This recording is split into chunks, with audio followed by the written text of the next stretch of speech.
Yo. Finish. Yo.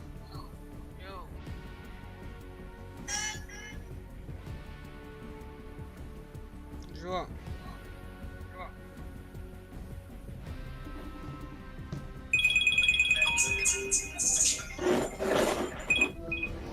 Let's get it. I'm finna go. Not to no party. Yeah. What's up, man?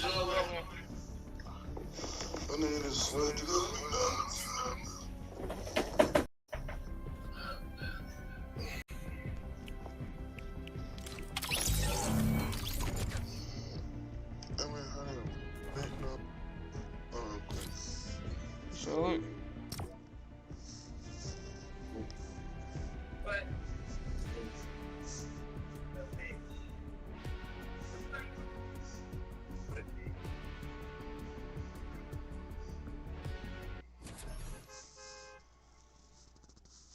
bitch.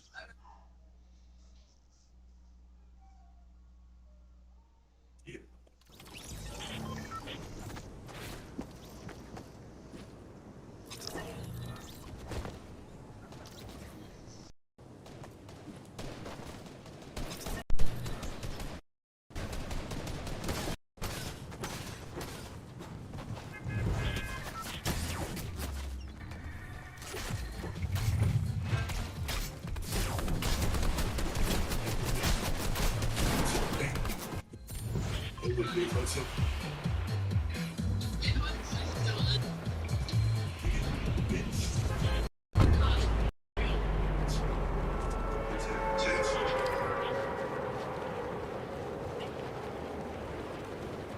Push it. Push it. These bitches got shit.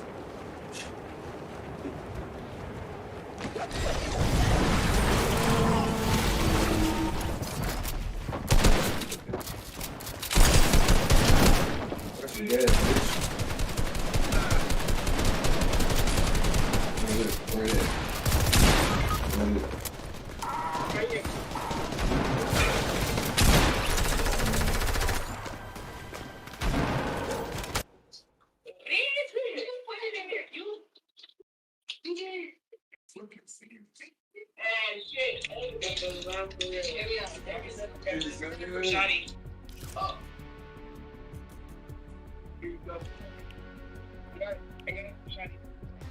Some gas, kush. Yeah, Some dumb gas. yeah, give me a.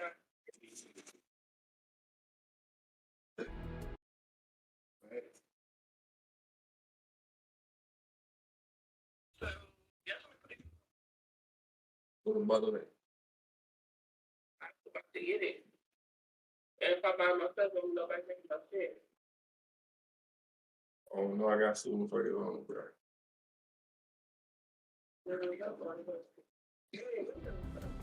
All right, good. You know it.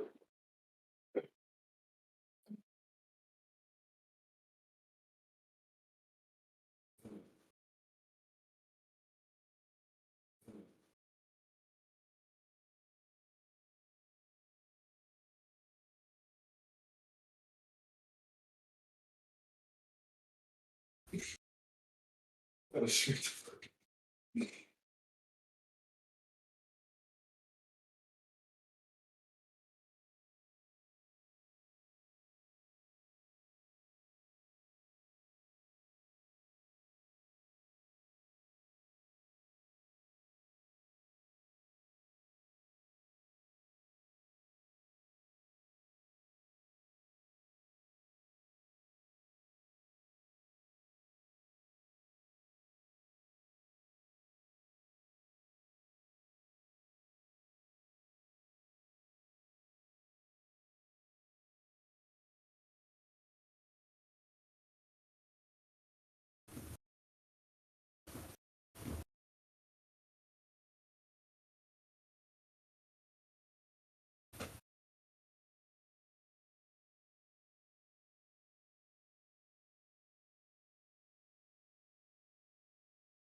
Your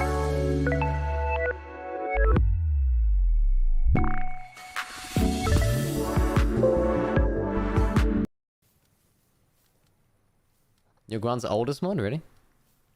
Oldest mod. Who is my oldest mod? We see them anywhere?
Matt. I think I got my fantasy nights mixed up. Hey, Bill. Hey, Matt. Yeah, I'm gonna go. You sure? Yeah. Snickers satisfies. Eating goldfish. I just like think of some like some kid with glasses in the cafeteria doing homework and studying and shit while eating a pack of goldfish his mom packed them.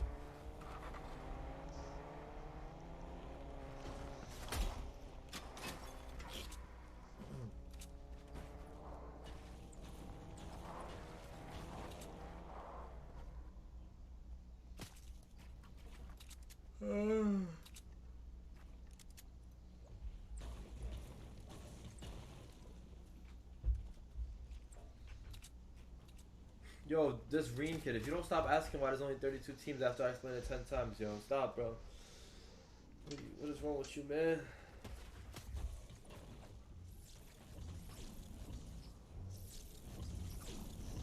Shut up, Mohammed, shut up. Kasim, my actual prediction for Grands was Booga. I said it before the tournament even started, but no one's gonna believe me. Wow. What am I seeing right now?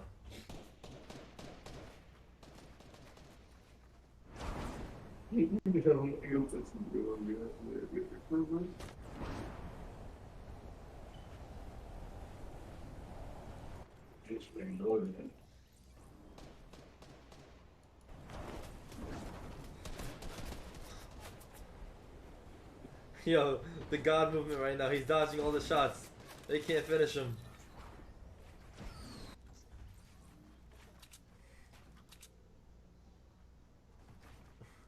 Homie said, can't believe Bizzle took the blame for this shit.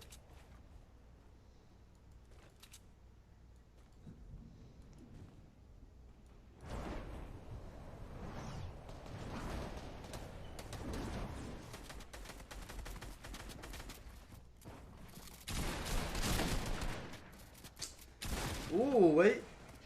Wait. Nah.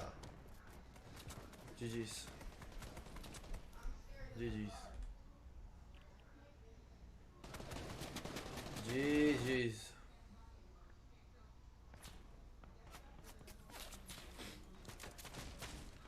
I'm not gonna lie, I think this might be the last season Tahi gets uncon sweaty, bro. I think people are just tired of it, bro. The best POI. And it's just every single season.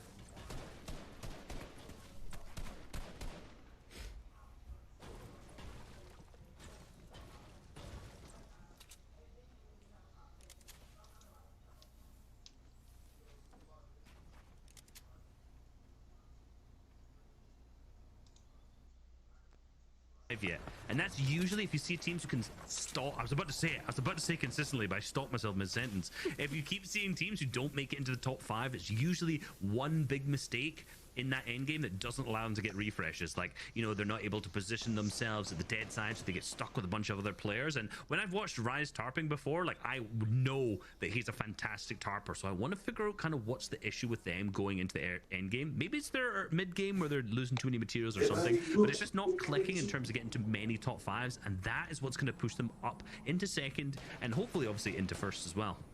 Definitely agree. Got to have something there, and to help you out, I've searched up some synonyms. We got regularity. All right, so we're gonna normalize regularity. Okay. It's not a bad one. I think it's the best one as far as words can go to replace. He's got such good consistencies. I don't know, you know, it doesn't roll off the tongue to me in the same way. It's muscle memory, right? Yeah, I'll build up over time. Take a look here. More reboots going off right now. Major teams coming back into the play here. Because now we start to see 84 players up. If there was ever a time to be brought back into the lobby, it sucks that it's right when the surge is starting to give the warning out, because that is a huge surge warning right there. It's a fair amount of players have to go down. Only 84 buff here for Booga and company. It's not bad by any means, but not great. Beautiful tag there, though. The headshot, the double body, and this is what makes this weapon completely underrated, as more pros are starting to really figure out how good this weapon can be. I mean, what's funny is I saw the transition from that over the entire FNCS. Even though it was only been 3 weeks long, Qualifier 1, there was like a couple teams, a handful of teams were utilizing this. I guarantee you now, there's probably one team who doesn't have one of these in inventory in this entire lobby. Don't actually check, but I'm just saying, I guarantee it's probably something like one team, because the amount of damage you can see, I remember straight back to game number 1, Canada, I managed to put so much damage onto Bucky's team up on the height. I think it was almost like 150 Storm Surge damage or something like that. And so many of the pros early on in the season were complaining because snipers were removed. I didn't think a lot of people would start to complain about snipers being removed because there's no headshot potential, but it's because it makes Storm Surge more difficult to get. And a lot of players are starting to trade damage back and forth and taking their own shield back. And I think at that moment, as soon as I read that, I was like, you know, guys, the automatic sniper exists. They just hadn't learned to use it. And here we are in the finals. The teams have figured out the strats, and now it's in nearly every team's inventory. Yeah, and it's very cool to see Booga, for example, running it when he was someone who'd run the sniper, right? Someone like Bizzo would run the sniper. Two people in the stream for into the now stream. as well. So Make the boys play like and style subscribe. definitely Let me know who y'all want to Really watch. lost the complaining of the people that get You wanna one watch shot. So I guess somebody? it works out. It kind of, you know, justice and balance has been restored to the world. So there you have it. Playing arena games and not having to worry about it is nice. Pretty nice. I wasn't hitting any headshot snipes anyway, so, you know, not one of those guys. No, never. But yeah, for them. Let's have a look at Chimp's team right now. Bit of a hit or miss. Mainly miss with the 19 points so far. And now being below Storm Surge, I wish their shots would hit. But again, it just seems to be missing. I want to take a look at the standings really quickly. Like, which of the teams that are up on the standings right now that pushed through the reboot round are having a good day today? Because this is one of those teams that came in through the reboot round. We actually have nearly a third, right? Like, of all the teams here are straight up from the reboot round. So, very, very curious to see who's playing the best. Bucky's team, right? Bucky's team from number 1, and they're in second coming into this. Got to be the biggest. Joji's team, who we've seen a little bit, but not sure where they are in the leaderboards. We got Cease's team. Well, we got DeQuente's team with Zemo, so maybe that's why they're playing so aggressive. They have like an all or nothing mentality potentially from qualifying through that reboot round style games. As we were kind of bantering there, Pam still fast and carry just wiped that team on the rug, by the way. I mean, we knew what was going on. To them. Yeah, no, just huge credits to them. They just made that look super easy. It's like, yeah, don't worry. Classic case of the audio cues, right? You hear the Storm Surge warning, damage going off. You just sit, you just relax. As soon as that team starts to panic, you push in, pick up some easy elims. That's how it went down there. Here's Casker, Niddle, and Smack back at it again. Right now in enemy territory here, working through the bills. They managed to find a solo up top. And they finish this. Smack's got a side angle going right here. They might have forced them into their lair somewhere. They've been awfully aggressive today, like in particular in the early and mid games. More than I think we'd usually see, but like we mentioned earlier, it's calculated aggression, it's smart aggression. As I say that, Casker's just standing on a wall just looking at someone. I hope that he wasn't about to get one pumped in that situation. I think that was a player who knew he had the disadvantage, so wasn't going to go for the Edda. They are sitting on the edge of the zone. They do have to go for a little rotate from here on out, but they seem to have a big tarp out. I'm guessing they've managed to pick up those 2 elims earlier, and they're just going to tarp their way all the way in hard mats. Ayla's team now still in this. That's great to see after obviously struggling off spawn earlier in the few games to start with. So that change in drop spot has probably already netted them more points than they had in those first 3 games. Yeah, definitely seeing the benefits and the fruits of mixing up the drop here, playing something different, you know, not necessarily taking the full contest. This is surely the latest we've seen them as far as their placement points go. Now they're jumped up to 19th here as far as 19 overall points, 5 for breaking through that threshold. But hold up, as we start speaking about it, Harpoon play comes in and they get brought down to low ground. Illis quick on his toes though, manages to back up with the support from Chucky there. They land on a trampoline, luckily. Just got himself straight back up. That was a close one. You got to figure what they're going to do from here on out with 24 builds to name. I think this is the time now you got to take a fight, right? This is the worry that a lot of these teams had landing on this east side or to the north of the Cami split, because so little players have managed to come out there with good loot in terms of their materials. There's enough chests, right? You can calculate it and get enough chest numbers, but materials are tough. Well, look at this. Macwood is by himself. No Bucky, no Peter Bot. That's a problem for someone who's up at the top of the standings. This is really going to allow the potential for them to fall early and another team to take the lead, whom I believe was Bugga, Miro, and Muzz, who were just on the heels of them. And then, of course, you had Threats, Edgy, and Rise, who were there too.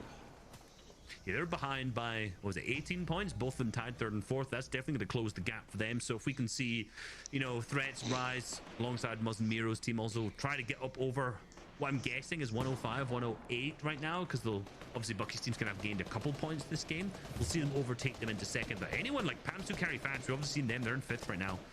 They've obviously managed to pick up a couple eliminations earlier. We know they're in a good position this game, so they could also fly really high up the leaderboard as we start to do the fly around. We see Sentinel's team in a much healthier position. Bugga's team now down below as well. 93 points to their name, so they picked up 2 elimination points. Well, 2 eliminations, so 4 elimination points total here too. Again, every time we switch to them, they're on low mats at 5th zone, right? They managed to recover it in the first 2 games by getting good refreshes, but the last 2 games have been rough. I want to see them manage to pick up something, but there's no teams around them, right? The only team around them is Sentinel's team. Yeah, Stretch is going to find D-Gen there in the feed and Kanata too, so big elims happening there on the edge of the map. Pam, Carrie, and Fabs, just to kind of briefly touch on where they were again. They were in top 5 coming into this game. That full team wipe that we saw happen during the surge honestly swings them way up, putting them in the kind of the race here for top 3 right now. So sleeper trio. We haven't seen much of them from their perspective, but they are in this run right now. And they are, and a wide round. You can see Justice's team, the current FNCS champion, still in this with users and Jukes. Nutskill's Nosh still looking relatively healthy. Not the best, so I imagine their loot's starting to run a little dry. Knifer's team still in this, potentially struggling with Surge. I was just assuming they are because they have every single game so far. Ale, Villets, and Sus again, another team we've not seen much today, and I called that Knifer's team would be below on Surge, just historically based on what they've been doing the last few games, and they are indeed. So we're seeing the trends in the feed. Actually, Commandment picking up Avery too, so that's a huge pickup, and Rise also picking up another one on Ganzo. Yeah, huge elims right there. As we take a look at Justice Dukes here on the side with User. Very interesting to see them kind of in this mix here. Nosh is going to be one of the few that get punished here in the fight as Joji, Donnie, and Knifer scramble for the fight for Surge. They get the Surge that they need, but they expense 2 of their players here. And Villets, being the last team to rotate into this fight here, walk away with 3 eliminations. Make that 4 now as the extra adds in, and look at all the loot here. Plenty to choose and upgrade from, and mats to use as well. This is going to be a long rotate here, so they're going to have to launch pad on out. Here it goes. Little Ale's going to pop. He's going to think to drop a pepper for the teammate, but doesn't have to. So many shots coming in there. Sus loses all his shield. He's down. He gets taken out, sniped out of the sky. It's up to Ale and Villas to play this out. Yeah, Sus was down, I think within like 5 seconds, or like not even 5 seconds, then a couple seconds of hitting the air. He was already out and down, so Ale's now in this. I don't see his teammate around him either, so potentially landed on the body. I'm not entirely sure where he's at. Skittles also getting big sprayed so far. It seems like Pam's to carry Thatch are the ones who's applying most of the pressure, but it's Muzz also down below doing the same thing with Miro and Bugga, and they pick up skills there on the low ground, so that's maybe the refresh that they needed. We knew they were relatively low in materials, but up on height, something you don't see very often. Rogue Shark alongside Knight and Clarity G. They are very much so used to being on the bottom, on the low ground. But maybe with so many low ground teams, they've been struggling a little bit today based on the 45 points that they have so far. Just notice that Bucky's now finally gone down in the feed as well. So that's our second place team currently out. So this is leaving the top of the lobby wide open. And I want to see Rogue Shark's team really do something big here. I was gonna say, mind you, Rogue Shark and company only have really had one good game today. That top 10 inside the second run there for Visuals, Osperati, and Frisk. They have a nice lead over the competition, considering that Bucky and crew, remember, were taken out super early in this round. We saw there right before the half in, half out, Macwood was just a solo there, left to fend for himself, and I have not seen him since on the pan-by shot. So I don't think he's made it so far. On the low ground, though, Rise, Threats, and Edgy are still up. The launch pads are coming out. Here comes the rotates. Clarity, Knight, and Shark do not go for the early cut, meaning that they might be looking to play for high ground once again here. Want to see it right now. This is the time that it matters. At the front side of zone, Right. sort of teams can be trying to crank up for it. Someone's probably going to notice that it's free, but so far, no one's going for it. But look at the amount of teams up in high ground. AV's team looking to potentially go. They've been playing low, but Osp's team is landing up there at the front side. Gary's going for it. Also managed to, indeed. Rogue Shark now still much lower. They decide not to play for it. Good, sticking to their signature playstyle because they have so many mans. Why risk going for high ground when you have 100 goals on a guy who's not even your tarper? Look at that carry Thatch. They did end up going for it. Pam's too, let's not forget. That's our all-stars, FNCS all-stars champ right there himself. Put some respect on it. He's definitely been here before. He knows what it's like to take home some big cash. He's feeling really good about it. Ever since, by the way, he has been on an upwards trend and staying consistent too through some of the cash cups and whatnot as well. So good to see him continue to find his groove here. And now with this high ground, this is their chance to go ahead and take home a top spot. Top spot, but down below in the bottom of the lobby right now, Rise, Edgy, and Threats. Good, great position. Rise, such a good target. One of the best on the region. Almost definitely in contention with Commandment's positioning so far. Sticking on that full dead side, sticking so far ahead, trying to keep himself away from every other player in the lobby. And that's what's managing to keep them in the end games for so long. But look at the Fatch's HP right now. So low. They have 0 heals. I must think they do with Fatch. He's getting chopped down, but he manages to connect back up. But our current leaders have lost Visual and Frisk. Osp at the back of the zone now playing mid. But straight his box. That's our leaders taken out in game number 4. Just like that, the harpoon will sneak up on you, and we saw it go through right there. And look, it looks like the Storm Surge managed to do its damage in numbers here for Fatch, Carry, and Pam, as they now have nothing left to heal with. And Fatch has got barely any additional medium ammo to also put some pressure down here. So he's going to take some time to go ahead and find his footing here. They can't actually even use this high ground, and for that reason, Jamper's going to come on up. Luckily, the shotgun shots are going to connect, but look at this. Chaos in the mix, the zipline play, what we've been hoping for all weekend long. Carrie and Pam jump in the bots. They're going for it, but no, it's not going to be enough. Carrie gets taken out there. He is down. That's going to go down to Dane. He's going to the full finish. I think they've lost their stars as they seem to be just a duo and making the most of it. Day going slowly up for high ground right now, using the pepper spray to try and claim it. But he thinks he gets cold. He gets jumped down for 100. And Jamper now hitting the launch pad. What seems like 25 HP, but they've managed to claim high ground as a duo. They have lost Tragics, but as a duo have managed to take the commanding position on the lobby. And now they have to start elevating themselves down a little bit here. The big pop, so more HP up above. Muzz still in this. Rise still in this also. And look at the loot. They are so good. You must think that these guys may be able to take first after this. Not to mention, Threats literally just picked up Fatch there as well, as he was trying to decline his way on down. So a little loot delivery here for Rise, Edgy, and Threat might be the difference maker, might be the loot difference that at least allow them to go ahead and continue to tarp their way through these builds right now. And look at this, Jamper and Day have fully reconfigured themselves. They are back in the mix here as Muzz is going to fall on the backside of the zone. That's credit to Day as well. So Day and Jamper now finding super big points right now. Our ex-FNCS champion really finding this groove here in the late half. Yeah, they're putting in the work up on high ground in particular as a duo, but He down finna still. go there. He finna work these hours 6 and eliminations go there total. and use all that Make money. that Just 7 kidding. as the player below down goes down. They're starting to get inside the box. They're starting to spray, but the high ground team, Day and Jamper, starting to shoot back onto them. Now on the low ground, we still have Sentence team alongside Commandment. They have lost Stretch. This seems to be the game of duos, but Threats now start to climb up for the high ground. Jamper managed to block him off. Rise drops down, picks up another one. They're getting an engagement down the low ground. Commandment goes down. down. The shots are traded. Rise goes down. It's a 1v1 to the old ground. Ex-teammate versus ex-teammate. And it's Edgy who's going to pick up that one. But now it's a 1v1 situation. Jamper versus Edgy down to the low ground. The shots traded. And now Jamper's got 45 HP. The zone's starting to pressure. And he's going to pick up the victory royale with Day as a duo after losing Tragic so much earlier. But he put in the work still. He had 5 eliminations with himself. That's going to be a total of 10 for the trio right there. Jamper, Day, and Tragics walk away with game number 4. But talk about a clash of titans, legends, and ex-pro teammates there. You never thought you'd see Edgy and Sentin on the low ground going head-to-head. Just fun clashes all across the NAE East region right now. I'm feeling good about that one. Yeah, that was a good game to watch. We saw a lot of our top teams still in it. Obviously, the fact that Bucky's team went down early really opened up a lot of opportunities. Same with Awesom's team, right? They didn't manage to make it that deep into the end game in comparison to a lot of the other teams. So I'm sure we'll see a lot of the shakeups on the leaderboard, but let's see what the analyst desk has to say about it. MDF Reese, thank you guys so much. Fantastic cast so far. My goodness, game number 4 provided with us excitement. Old duo mates going head to head, Edgy winning out, ridiculous amount of eliminations, and Jamper and company getting the victory royale. NA East is not pulling any punches today, Vivid. Dude, that end game was stacked there. Like you said, Jamper and Day on the high ground, Threats, Rise, and Edgy in the mix there in the mid ground, and then Sentin and Commandment on the low ground. I believe there was a little bit of a miscommunication between Edgy and Rise and Threats, because Threats goes up for high ground at the same exact time that Edgy and Rise harpoon in a box on the low ground. So I think if Threats was a little bit more cohesive with his trio mates there, then I think they could have ended up winning that. But Jamper and Day on the high ground end up taking out Threats, and then eventually Jamper with the win over Edgy there.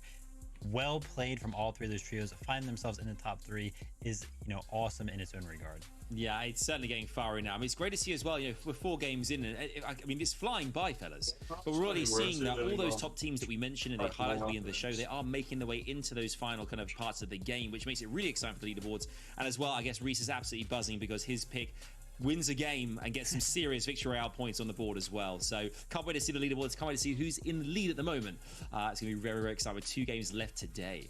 Well, first, before we can do anything, we gotta throw it to a very vivid masterclass. So guys, today we're going to be talking about heal-offs, right? We've seen so many games won by heal-offs, so I figured I'd take the opportunity to go ahead and kind of show you guys something that could be helpful to some of you. So obviously this is from game 3. Visuals that did end up winning this heal-off. The important thing to note here is that you cannot be at 100 HP and pop a medkit at the same time, right? So whenever you do this, you gotta make sure that you take a little bit of damage. Usually most people will do that by going into the storm for a second. However, in this case, Visuals has taken 2 ticks from the storm, so he is at 80 HP, which means that since a medkit takes 10 seconds to pop, that he needs to pop this medkit 2 seconds before the storm starts to actually tick upon him. So that's why you can see he is on that far edge of the circle there, right? So he can use the most time possible in popping this medikit before the storm starts to actually do damage to him. That is something that you have to pay attention to, right? If you're at 70 HP, then you need 3 seconds to pop that medkit. So Visuals with the very good awareness there, noticing that he needs 2 seconds to pop that medkit, so that way he can actually get it off before the storm does enough damage to actually eliminate him. Now, we're playing trios, right? It's not all